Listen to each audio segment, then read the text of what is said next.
সরকার গড়ার প্রস্তুতি চলছে। মানুষ তো বলেই দিয়েছে আমরা আপনাদেরকে জিতিয়েছি। সে জিতটা সম্পূর্ণ 4 তারিখ হবে।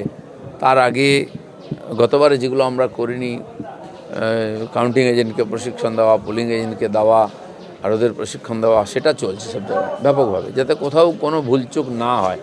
মানুষের আশীর্বাদ যেন ঠিক জায়গায় পড়ে এবং সেই আশীর্বাদ নিয়ে বিজেপি সরকার গড়ে যেন তাদের মনের ইচ্ছা পূর্ণ করতে পারি, তার প্রস্তুতি চলছে।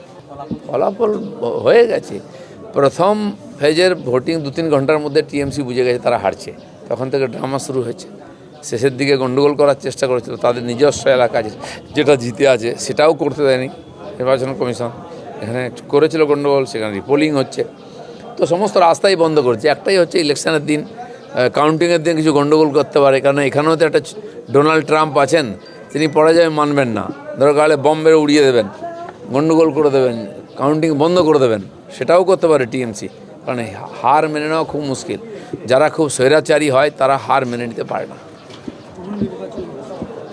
হ্যাঁ, 15 জন হবে, আগেই আশা ছিল। যেখানে যেখানে কমপ্লেন এসছে আর মনে হয়েছে গণ্ডগোল হয়েছে, হওয়া উচিত।